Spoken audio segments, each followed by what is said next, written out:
Sometime around 1969, I was on my way to California and I passed through Oklahoma, and my parents received a letter for me from Richard Milhous Nixon. He was cordially inviting me to go die in Vietnam. My number had come up.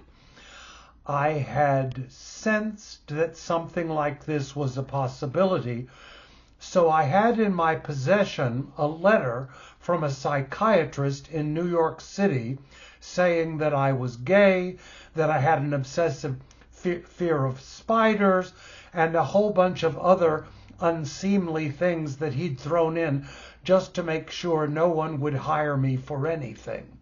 So I got picked up in an Army transport in Norman, Oklahoma, and taken to Oklahoma City, where I stood in a line all day with a bunch of guys that I'd grown up with, guys who made fun of me when I was in junior high school and had certainly never seen me in my skivvies. At the end of the day, there were three of us left. One guy who was almost completely deaf, one guy who had a steel plate in his head from an accident on a construction site, and me. I was led into a small room with a large Army sergeant behind a desk. He did not get up when I came in. He had my papers in front of me, which he looked at with disgust. He said, "Is it true what it says here?" I said, "Yes, sir." "This is just a phase you're going through, right?" "No, sir." "You know it's going on your permanent record, right?" "Yes, sir." "Get out of here." So I was taken off the guillotine, and I did what anybody would do after being saved from death. I went to New York City and got into No No Nanette. And we were an enormous hit, and everyone who was famous came to see us. And among the many famous people was Richard Milhous Nixon.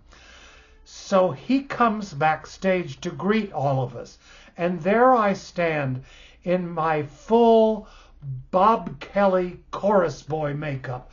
They'd given all of us a class. We all had on identical base, shading, rouge, eyeliner, a la early Maria Callas, and perhaps a few other shadings. So there I am, face to face with him.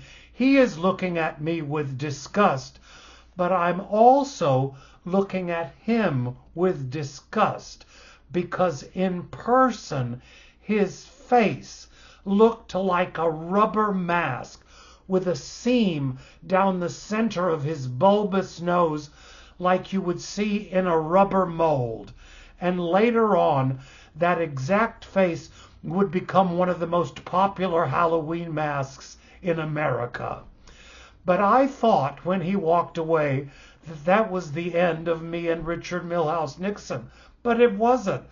I left Nanette and went to Washington, D.C. to do Leonard Bernstein's Mass.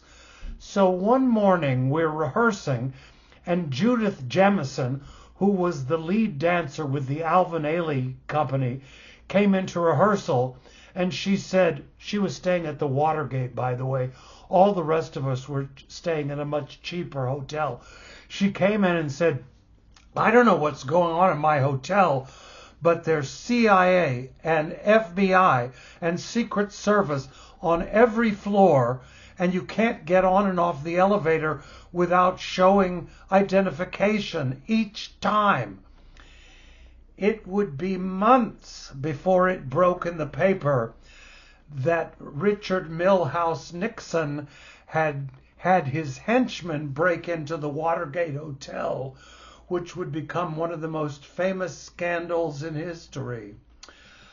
The whole time we were in Washington, D.C., I wondered how it was that the sitting president of the United States did not come to the opening of the Kennedy Center, even though it was arguably the largest social event of the decade. It wasn't until years later, when the Nixon tapes were finally revealed, I heard his Secretary of State saying to him, "Sir, you do not want to be around Leonard Bernstein and this mass thing. It's all about peace, and we can't have your name associated with peace." And Nixon said, "Leonard Bernstein, that faggot, kissing men on the lips, disgusting." So, I don't know why it is that I have this Zelig-like penchant for being associated with virtually every person who's ever lived.